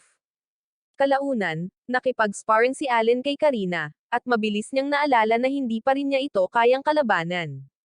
Gayunpaman, itinuro ni Karina na tila mas matapang na siya ngayon, at napagtanto ni Allen na ang kanyang sword mastery skill ay nasa level 3 na. Ang kanyang pagpapalawak ng imbentaryo ay nagbigay din sa kanya ng mas maraming espasyo upang palakasin ang kanyang tibay at pag-atake, kaya mas malakas na siyang mandirigma ngayon. Iniisip ni Allen kung may epekto ba ang aroma skill ni Aplio sa labanan, ngunit tila wala. Pagkatapos lamang, naalala ni Allen na ang kanyang Phyto Summon ay may attack skill na tinatawag na Chomp, at gusto niya itong subukan. Gayunpaman, ayaw niya itong gamitin sa isang tao, kaya kailangan itong maghintay. Pagkatapos, ipinagpatuloy ni Allen ang paghagis ng mga bato sa puno sa likod ng bahay. Nakahagis na siya dito ng hindi bababa sa 20,000 beses sa ngayon, ngunit walang senyales ng pag-level up ng kanyang skill. Wala ring gaanong oras si Allen dahil kailangan niyang alagaan si Mish at tulungan ang kanyang ina sa mga gawaing bahay dahil buntis na naman ito. Napagpasyahan ni Allen na kailangan niyang itigil ang pag-aaral ng iba pang mga skill at mag-focus na lang sa pagpapataas ng kanyang summon level. Handa na siyang sumuko sa pag-aaral ng throw skill, ngunit hindi niya mapigilan ang kanyang sarili. Pakiramdam niya ay isang hagis na lang ang kailangan niya para mag-level up, at ang pakiramdam na ito ay nagpapahirap sa kanya na sumuko. Pagkatapos lang, napansin ni Allen na may mga halaman na nagsisimulang tumubo sa paligid ng bahay, at parang mayroon na silang hardin ngayon. May ilang bagay na natutunan si Allen mula sa pagsubok, kaya ipinaliwanag niya kung ano ang ginagawa ng skill ni Aplio.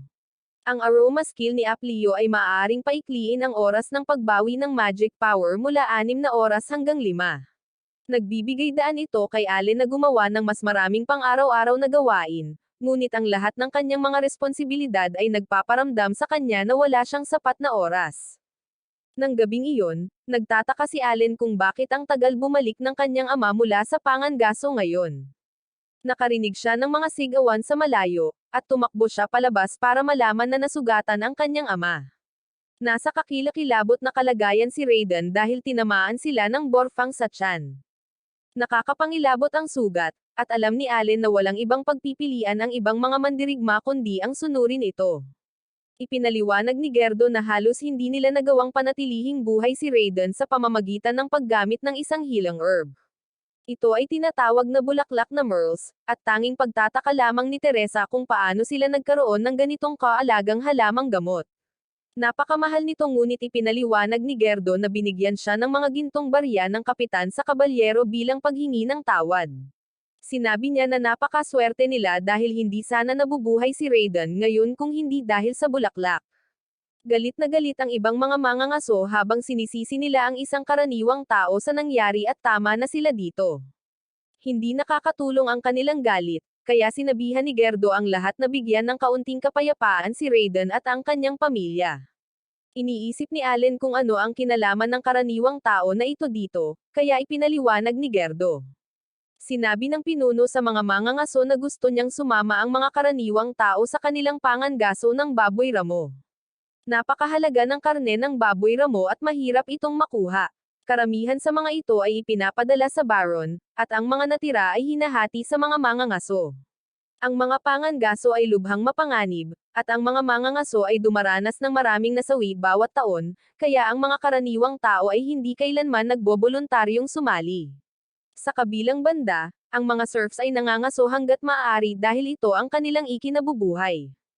Naiiba ang huling pangangaso na ito dahil may ilang mga karaniwang tao na talagang nagboluntaryo. Nakarinig sila ng usap-usapan tungkol sa isang bayani sa mga serfs, kaya gusto nilang makita mismo ang bayaning ito. Tinawag ni Zeno si Raiden na isang bayani sa harap ng lahat, at iyon ay naging parang isang opisyal na pag-endorso. Inakala ng lahat na ligtas na sumali ang mga karaniwang tao sa pangangaso hanggat nariyan ang bayaning si Raiden. Hindi nagustuhan ni Raiden at Gerdo ang ideya ng pagsali ng mga karaniwang tao sa pangangaso, ngunit hindi nila matatanggihan ang desisyon ng pinuno. Ang mas malala pa, ang mga karaniwang tao ay mga palaboy lamang na hindi seryosong nagsasanay.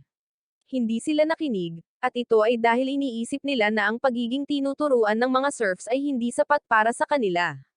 Sa araw ng pangangaso, binigyan ng mga mangangaso ang mga karaniwang tao ng pinakamadaling trabaho. Kailangan lang nilang makuha ang atensyon ng baboy ramo, ngunit nang dumating ang oras, nagkamali sila ng husto. Itinapon nila ang buong estratehiya ng mangangaso sa bintana, kaya napilitan ang mga mangangaso na mag-improvise. Ang pangangaso ay nauwi sa ganap na kaguluhan, at nasugatan si Raiden nang iligtas niya ang isa sa mga karaniwang tao. Mabuti na lang at napaslang nila ang baboy ramo, ngunit si Raiden ang nagbayad ng halaga para protektahan ang karaniwang tao. Natakot si Allen nang makita ang kanyang ama sa ganitong paraan, at talagang sinisisi niya ang kanyang sarili. Tinawag niya ang kanyang sarili na talunan dahil nakatuon lamang siya sa kanyang sarili at wala naman talaga siyang natutulungan. Kinabukasan, sinabi ni Allen na siya na ang bahala sa pagbabantay kay Raiden, ngunit sinabi sa kanya ni Teresa na kailangan niyang magpahinga. Nang sandaling iyon, nagising si Raiden, at natuwa ang lahat nang makitang may malay na siya. Samantala, si Allen ay nagtataka lamang kung ano ang ginagawa niya sa buong panahon na ito. Abala siya sa pagpapalakas ng kanyang sarili, ngunit iniisip niya kung ano ang silbi ng kapangyarihan kung walang layunin. Napagtanto na ngayon ni Allen na para sa mga taong nakapaligid sa kanya, hindi ito isang laro. Ito ay isang malupit na mundo, at ginagawa nila ang lahat ng kanilang makakaya upang mabuhay dito. Dumating si Gerdo upang ihatid ang bahagi ng karne ni Raiden, at sinabi niya sa pamilya na wala silang dapat ipag-alala. Sisiguraduhin nilang maaalagaan sila ng mabuti sa taglamig para makapag-focus si Raiden sa paggaling.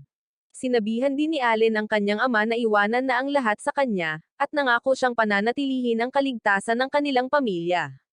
Hindi pa naging ganito kaseryoso si Allen, kaya lahat ay nagulat sa kanyang determinasyon. Hindi lamang ito mga walang kabuluhang salita dahil si Allen ang umaako ng maraming responsibilidad ng kanyang ama. Siya ang nag-iimbak ng tubig para sa buong pamilya, ngunit itinuro ng ibang mga lalaki na masyado siyang naglalagay ng mga balde sa kanyang mga balde. Tiniyak sa kanila ni Allen na magiging maayos siya, at ginulat niya silang lahat sa pamamagitan ng pagdadala ng napakaraming bagay.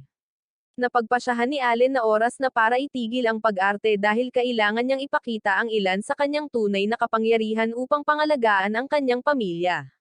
Ang nayon na ito ay mayroon ng isang paparating na bayani na nagngangalang Karina, kaya hindi magiging problema kung ang isang walang talentong surf na tulad niya ay nakakakuha ng mas maraming atensyon. Mula sa araw na ito, nagpasya si Allen na ibuhos ang lahat ng buff sa kanyang pisikal na stats. Ito ay isang ganap na pagbabago mula sa kanyang ginagawa noon, dahil ngayon ay iiwan na niya ang lahat ng kanyang magic power stats. Mahirap ang desisyong iyon, ngunit determinado si Allen na unahin ang pamilya. Kalaunan, nag-aral si Allen kung paano mag-ani ng patatas. Si Gerdo ang nagtuturo sa kanya, at ipinaliwanag niya na kakailanganing gamitin ni Allen ang dalawang kamay para bunutin ang patatas mula sa ugat. Namangha si Allen nang mabunot niya ang mga ito gamit ang isang kamay, at napagtanto ni Gerdo na mas malakas pala si Allen kaysa sa inaakala niya. Sinabi ni Allen na nakuha niya ito sa kanyang ama, at agad siyang nagsimulang magtrabaho. Pagkatapos ni Allen, ikinalungkot niya kung paano makukuha ng Baron ang kalahati ng lahat kahit na siya ang gumawa ng lahat ng trabaho. Dumating ang pinuno ng nayon, at dinala niya ang karaniwang tao para humingi ng tawad. Humingi ng tawad ang lalaki, at nagpasalamat siya kay Raiden sa pagliligtas sa kanya. Naisip ni Allen na walang maitutulong ang paghingi ng tawad, ngunit mas mapagpatawad si Raiden. Sinabihan niya ang lalaki na maging mas maingat sa susunod, at humanga si Allen sa kanyang ama. Masama ang loob ni Teresa sa lalaki habang itinuturo niya na muntik nang mawalan ng buhay si Raiden dahil sa kanya. Itinuro niya na ang bawat isa ay may pamilyang babalikan anuman ang kanilang antas sa lipunan, kaya sinabihan niya ito na tandaan iyon. Dumating ang iba pang mga mangangaso, at natuwa silang lahat nang makitang bumubuti na ang kalagayan ni Raiden. Gusto pa nga ng ilan sa kanila na sumama siya sa kanilang susunod na pangangaso, kaya dapat sabihin sa kanila ni Teresa na nagpapagaling pa rin si Raiden. Maya-maya, nilinis ni Allen ang ilang espasyo sa isang bukid upang subukan ang isang bagay. Tinawag niya ang isang grupo ng kanyang mga palaka at naglagay ng isang maliit na bitag. Pinagamit niya sa mga palaka ang kanilang kakayahang mangudyok, at matiyagang naghintay si Allen sa malapit. Alam niyang medyo clease na ang bitag na ito, ngunit maaaring makakuha ito ng ilang mga ligaw na ibon na makakatulong sa kanyang pamilya na mabuhay sa taglamig. Sa kasamaang palad, walang dumating, kaya naisip ni Allen kung hindi pa sapat ang saklaw ng kasanayang ito. Handa na siyang bumalik sa pagguhit ng board upang makabuo ng isang bagong plano, ngunit nagulat siya nang sa wakas ay nagpakita ang isang ligaw na ibon. Ang ibong ito ay naging mas mahirap kaysa sa inaasahan niya dahil tuluyan nitong sinira ang kanyang bitag. Sinimulan nitong lipulin ang lahat ng mga palaka, at napagtanto ni Allen na ang ibong ito ay isang albaharan. Akala ni Allen, ang skill na ito ay makakaakit ng ilang maliliit na ibon, kaya naman kinilabutan siya nang makitang may dala pala itong halimaw na may ranggong B. Mukhang matibay ang ibong ito na ipinangalan sa kanya, kaya nagpa siya si Allen na tumakas na lang dito. Pagkatapos lang, naalala ni Allen na ang kanyang pinahusay na skill ay nasa level 2 na ngayon. Maaari nitong mapataas ang kanyang creature stats mula +10 hanggang +20, at na-enhance na niya ang bawat summon sa kanyang buong inventaryo. Kung may pagkakataon man para labanan ang isang halimaw, ngayon na iyon, kaya nagpa siya si Allen na subukan ito. Ang pakikipaglaban ay makakatulong sa kanya na protektahan ang kanyang pamilya, at bukod pa riyan, ang mga hardcore gamers ay hindi kailanman umiiwas sa isang hamon. Nagawa ni Allen na umatake sa halimaw, at agad siyang natulak pabalik. Gumanti siya sa pamamagitan ng pagtawag ng isang grupo ng mga Phyto, at kinubkob nila ang higanteng ibon. Gayunpaman, masyadong maaga ang pagdiriwang ni Allen, dahil winasak sila ng makapangyarihang halimaw. Muling tinamaan si Allen, at napansin niya na mas masakit ang atakeng ito kaysa sa una. Ngayon niya lang napagtanto na nawawalan na pala siya ng mga buff mula sa bawat nilalang na natalo ng ibon, at lalo pa siyang nanghihina. Ito ang pangunahing disbentahan ng pagiging isang summoner, at ang katawan ni Allen ay sumusuko na ngayon sa kanya. Lumalala lamang ang sitwasyon habang ang ibon ay sumusubok na wakasan ang kanyang buhay, at iniisip ni Allen kung ito na ba ang kanyang katapusan. Desperadong sinusubukan ni Allen na mag-isip ng paraan para makalabas sa sitwasyon, ngunit handa nang wakasan ng halimaw ang kanyang buhay. Nang sandaling iyon, tinawag ni Allen ang kanyang mga Saker Monster, at nagawa nilang gumawa ng ilang pinsala. Hindi pa sila nasubukan ni Allen noon, ngunit malinaw na ngayon na mayroon silang isang uri ng energy drain attack. Mas nanghina si Allen matapos mawala ang napakaraming summon at buff nito, ngunit hindi iyon magiging problema kung patuloy niyang mauubos ang enerhiya ng ibon. Tumawag si Allen ng mas marami pang halimaw, at pinapayagan silang maglanding ng direktang pag-atake. Dahil sa mga sucker na nag-uubos ng enerhiya nito, nagawa ni Allen na talunin ang higanteng ibon, at ang grimoire ni Allen ay nagpapakita ng isang kamanghamanghang bagay. Natalo lang ni Allen ang isang albaharan, kaya nakakuha siya ng 100 experience points para sa kanyang mga pagsisikap. Nagdiriwang si Allen dahil natalo niya ang kanyang unang halimaw, at nagbibigay ito sa kanya ng kakaibang emosyon na hindi niya naramdaman noon. Nagulat ang lahat sa bahay nang ibalik niya ang ibon, at nagtataka sila kung ano ang nangyari.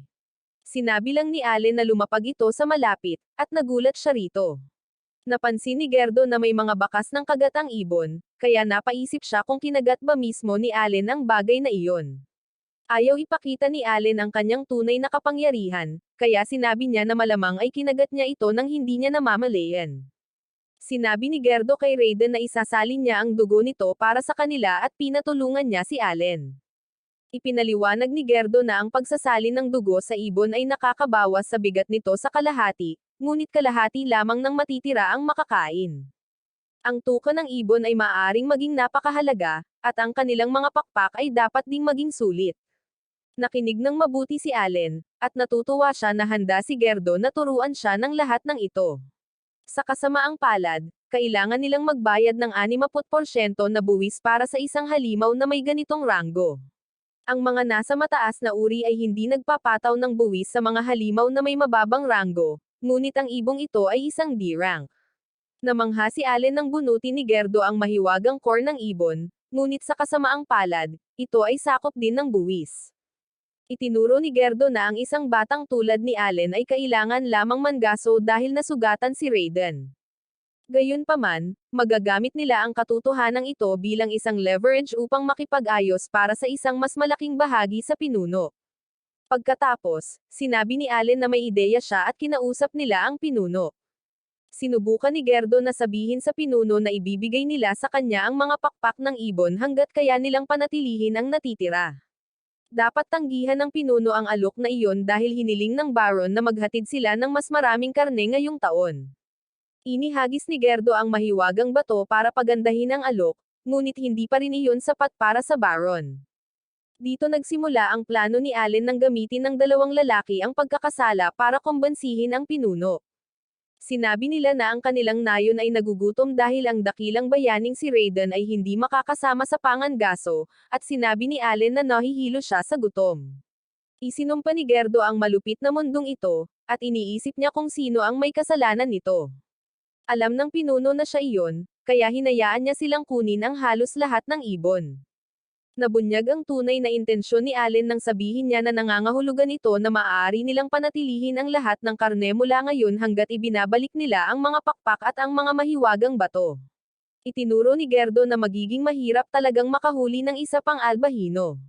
Kaya, pumayag ang pinuno, kung papalaran silang makakuha ng isa pa, maaari nilang panatilihin ang lahat ng karne at ibigay na lang ang mga pakpak at ang mga mahiwagang bato. Bumalik agad si Allen sa trabaho, at naghanda siya ng isa pang patibong. Dumating ang dalawang albahino sa pagkakataong ito, ngunit may karanasan na si Allen. Nailigtas niya ang kanyang mga palaka, at agad siyang gumamit ng mga sucker para maubos ang enerhiya ng mga ibon. Habang humihina ang mga ito, hinampas sila ni Allen ng bato at nagpadala ng isang grupo ng mga Phyto para umatake. Sinubukan ng malalakas na ibon na lumaban, ngunit sapat na silang mahina para tapusin sila ni Allen gamit ang kanyang espada. Nangaso si Allen kada 3 araw simula nang talunin ang unang ibon na iyon, at ito ang unang pagkakataon na hindi siya nawalan ng anumang summon. Ito ay isang walang kapintasang tagumpay, at nakakuha siya ng 200 experience points. Dahil dito, umabot na sa 1,000 ang kanyang kabuuang bilang, at dahil dito, na-level up si Allen sa level 2. Natuwa si Allen nang makita niyang nabawi niya ang lahat ng kanyang HP at MP pagkatapos mag-level up. Ang pagtaas ng kanyang stat ay 60% lamang ng dapat na maging resulta, na nagpapaisip sa kanya na hindi niya nakukuha ang buong benepisyo ng kanyang pag-level up. Malamang dahil naglalaro siya sa Hell Mode, pero sabi ni Allen, sandali pa rin ito para magdiwang. Nag-level up na siya, at tumataas din ang ilan sa mga stats niya. 6 na taon na ang nakalipas mula nang dumating sa mundong ito, at sa wakas ay naabot na ni Allen ang kanyang unang level up. Ito ang tinatawag ng mga tao sa mundong ito na pagpasa sa pagsubok ng mga Diyos, at napakasarap sa pakiramdam. Hindi na maaaring mas maging masaya pa si Allen, at iniisip niya kung ngayon na ba ang oras para sabihin sa kanyang pamilya ang totoo. Pag-uwi ni Allen, nagulat si Raiden nang makitang nakahuli siya ng 2 albirino sa pagkakataong ito. Tila may napansin si Raiden, ngunit wala ng oras para magpaliwanag dahil naalala ni Allen na kailangan niyang makipaglaban kay Karina. Habang napapahirapan si Allen, naisip niya na pagkatapos ng pangangaso ngayon, naabot na niya ang kanyang layunin na makahuli ng 10 albirino. Kapag natuyo na niya ang karne, magkakaroon na ng sapat ang kanyang pamilya para sa taglamig. Ang tanging natitira na lang gawin ngayon ay ang makipagpalitan ng panggatong. Maraming albirino sa ganitong panahon ng taon, kaya naisip ni Allen na maaari niyang subukang maabot ang level 3 sa pamamagitan ng pangangaso ng dalaw-ampo pa. Pagkatapos ng kanilang labanan, umuwi si Allen upang makipag-usap sa kanyang mga magulang. Sinabihan niya silang maghanda at isiniwalat na nakarinig siya ng isang orakulo mula sa Diyos noong siya ay 1 taong gulang. Nagsalita si Allen gamit ang iniisip niyang magiging tunog ng boses ng Diyos, at sinabi niya na sinabi sa kanya ng Diyos na bibiyayaan siya nito ng kapangyarihan at karunungan. Nagtaka ang kanyang mga magulang kung ano ang ibig sabihin nito. Kaya ipinaliwanag ni Allen na nangangahulugan ito na mas matalino at mas malakas siya kaysa sa karaniwang tao. Gayunpaman, sinabi rin sa kanya ng Diyos na haharap siya sa mga pagsubok na higit pa sa kayang gawin kahit ng 100 tao. Nalulungkot ang kanyang mga magulang na kailangan niyang tiisin ang mga ganitong pagsubok, at napagtanto ni Raiden na malamang na nalampasan ni Allen ang isa sa mga pagsubok na iyon kanina. Alam ito ni Raiden dahil nawala na ang sugat ni Allen sa mukha mula sa pakikipaglaban sa unang ibon. Nagtataka ang mga magulang ni Allen kung bakit hindi naging maganda ang kanyang seremonya ng pagtatasa. Kaya isiniwalat ni Allen na kinontak din siya ni Elmia tungkol dito. Ang dahilan kung bakit mababa ang ranggo ng kanyang mga katangian ay dahil isinasaalang-alang nila ang mas mabagal na pag-usad ng kanyang mga pagsubok. At ang dahilan kung bakit sinasabing wala siyang talento ay dahil ang kanyang talento ay masyadong bago para makilala. Natuwa si Raiden nang marinig na may talento si Allen, ngunit sinabi sa kanya ni Allen na hindi pa niya alam kung ano ito. Sa kaibuturan, tanging ang paghingi ng tawad ni Allen sa kanyang ama ang maaari niyang sabihin tungkol sa pagiging isang summoner. Nag-aalala si Allen na maaaring magkamali ang ilang tao kung malaman nilang kaya niyang ipatawag at kontrolin ang mga nilalang. Higit sa lahat, alam ni Allen na hindi niya kailanman maisisiwalat na siya ay muling nagkatawang tao. Hiniling ni Teresa na sana'y sinabi sa kanila ni Allen ng mas maaga dahil ngayon lang niya alam kung gaano siya kasipag. Ang dahilan kung bakit siya nagbato ng mga bato sa puno at nakikipaglaban sa mga Albarino ay para malimpasan niya ang mga pagsubok. Iniisip ni Raiden kung ano ang gagawin niya ngayon, kaya ipinaliwanag ni Allen na gusto niyang patunayan ang kanyang sarili na karapat-dapat sa pamamagitan ng pagpasa sa mga pagsubok. Nangako si Raiden na tutulong sa anumang paraan na makakaya niya.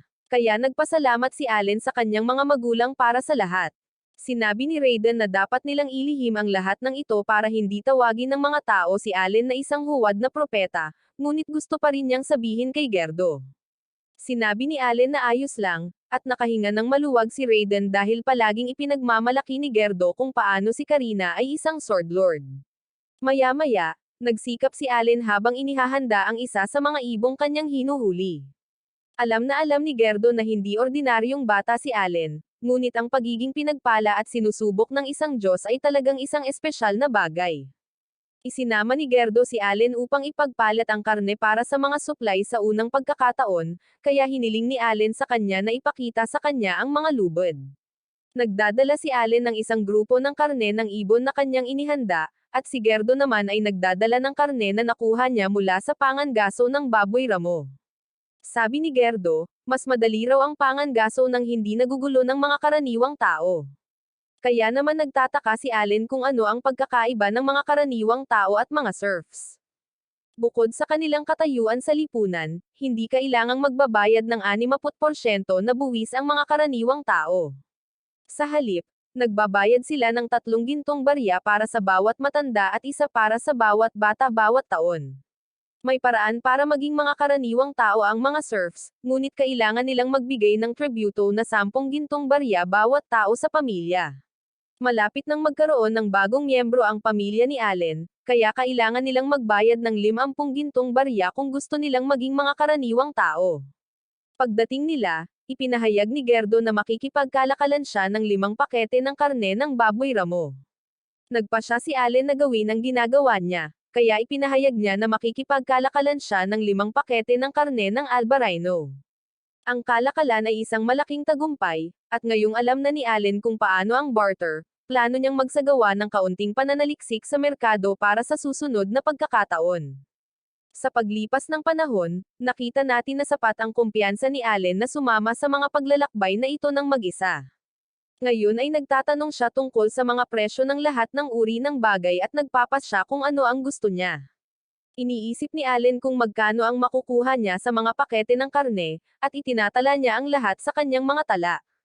Ang isang bangkos ng karne ay makakabili sa kanya ng isang bag ng asin para sa mga prutas ng Momo at 4 na araw na halaga ng panggatong. Marami rin siyang natutunan tungkol sa pera dito at kung paano ang isang gintong barya ay nagkakahalaga ng 100 pilak na barya. Pagkatapos ng ilang kalkulasyon, napagpasyahan ni Allen na upang makaipon para sa 50 gintong barya, kailangan niyang manghuli ng 500 albarinos. Aabutin lamang ito ng 2 taon, at sinabi ni Allen na ito ay magiging isang madaling hakbang para sa isang hardcore gamer na tulad niya. Pagkatapos, naghanap si Allen ng gamot na maaaring magpanumbalak ng mahiwagang kapangyarihan. Masyadong magarbo ang mga bagay na iyon para mabili sa lokal na pamilihan. Kaya, naghanap si Allen ng ilang gamot na panggamot. Tuwang-tuwa si Allen nang malaman niyang kaya niyang gumuhit ng mga bagay sa kanyang grimoire sa pamamagitan lamang ng pag-iisip sa mga ito. Kaya, kinopya niya kung ano ang hitsura ng ilan sa mga halamang gamot. Nagtaka si Allen kung nasaan ang bulaklak ng Mueller, ngunit wala rin iyon sa tindahan. Ipinaliwanag ng may-ari ng tindahan na isa lang ang mayroon siya sa mga bulaklak na iyon at ibinenta niya ito kay Gerdo. Lumuhad si Gerdo upang magmakaawa sa kanya na ibenta ito, at sinabi niya na para ito kay Raiden. Hindi aalis si Gerdo hanggat hindi pumapayag ang may-ari na ibenta ito. Kaya napagtanto ni Allen na si Gerdo ay isang tunay na mabuting kaibigan. Malaki ang nawalang pera ng may-ari sa kasunduan, kaya ipinakita sa kanya ni Allen ang dala niya. Inisip ng may-ari na gustong ipagpalit ito ni Allen sa kanya, ngunit nagulat siya nang ibunyag ni Allen na ito ay isang regalo. Ipinaliwanag ni Allen na si Raiden ang kanyang ama at ang medicinal herb ang nagligtas sa kanyang buhay. Kalaunan, dumaan si Allen sa isang tindahan ng armas at nagulat sa kung gaano kamahal ang lahat ng bagay. Nagtataka si Daguro kung ano ang ginagawa ni Allen sa labas ng tindahan ng kanyang ama, ngunit sinabi ni Allen na malapit na siyang umalis. Sa kasamaang palad, pinigilan siya ni Daguro at sinabing makakaalis lamang siya kung papayag siyang maging allipiers niya. Agad na lumaban si Allen, at nakita niya ang takot sa mga mata ni Daguro. Sinabihan niya si Daguro na kunin ang anumang sandata na gusto niya, at maghihintay ito sa kanya sa mismong lugar na ito. Nagmadaling umalis si Daguro para kunin ang kanyang sandata, at sinabihan niya ang anak ng pinuno na bantayan si Allen. Bumalik si Daguro kaagad pagkatapos, at sabik siyang turuan ng leksyon si Allen. Sa kasamaang palad, hindi naging maganda ang nangyari para sa kanya dahil madaling hinaranggan ni Allen ang lahat ng kanyang mga atake. Inamin ni Allen na malakas ang tama ng kanyang mga atake, ngunit hindi maihahambing si Daguro sa 3-star power ni Karina. Nanalo si Allen sa kanilang laban, at ipinahayag niya na babalik siya balang araw para makipagkalakalan sa tindahan ng kanyang ama. Kalaunan, ipinahayag ni Raiden na sa wakas ay ganap na siyang gumaling. Kinabukasan, muling nakipaglaban si Allen kay Daguro, at ipinaalala niya sa bata na kailangan niyang subukang asahan ang kanyang mga galaw. Naroon din ang ibang mga bata, at nahalata ni Allen na hindi masyadong pinahihirapan ni Karina si Mish habang nakikipaglaban ito sa kanya. Ipinagmamalaki pa rin ni Allen ang kanyang nakababatang kapatid, at napagdesisyonan pa niya na maaaring may talento si Mish sa paggamit ng sibat. Nang sandaling iyon, sinubukan ni Daguro ang isang palihim na pag-atake, ngunit paulit-ulit siyang pinapabagsak ni Allen. Nang gabing iyon, nakita natin na may isa pang kapatid si Allen na nagngangalang Myla. Pagkatapos, dumating si Raiden at isiniwalat na may masamang balita siya. Gusto ng pinuno na dagdagan nila ang bilang ng mga baboy ramo na ihahatid nila sa Baron mula 10 patungong 15. Para maisakatuparan ito, inaasahan ng pinuno na papayagan nilang sumali muli sa pangangaso ang mga karaniwang tao ngayong taon.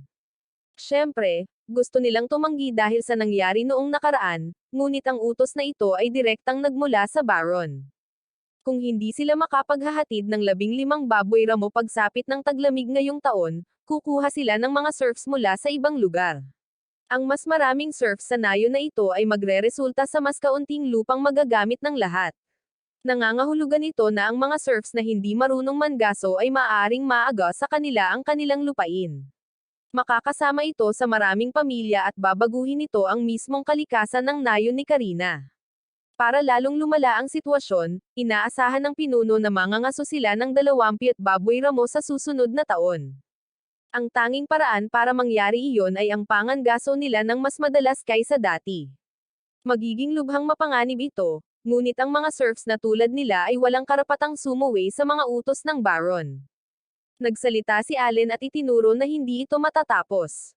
Kahit na makapagpangaso sila ng 20 baboy ramo, patuloy silang hihingi ng higit pa sa paglipas ng mga taon. Kalaunan ay kakailanganin nilang mag-recruit ng mas maraming serfs. Kaya sinabi ni Allen na ang mas mabuting pagpipilian ay hayaan na lang na sumali ang mga karaniwang tao. Itinuro ni Gerdo na ang mga karaniwang tao ay walang silbi sa labanan, ngunit sinabi ni Allen na trabaho lang nila na gawin silang kapaki-pakinabang. Ipinaalala ni Allen sa lahat na mayroon siyang karunungan na ipinagkaloob sa kanya ni Elmia, ngunit sa kaibuturan niya ay iniisip niya kung ano talaga ang ibig niyang sabihin. Gumugol siya ng hindi mabilang na oras sa maraming laro upang gawing mas malakas ang mga karakter hanggat maaari. Nangangahulugan ito na alam niya kung paano isama ang isang baguhan sa isang grupo upang ligtas nilang makuha ang kinakailangang karanasan. Sabi ni Allen, may kaalaman siya para gawin ito sa tamang paraan, Kaya sinabihan niya sila na hayaan na lang siya ang humawak nito.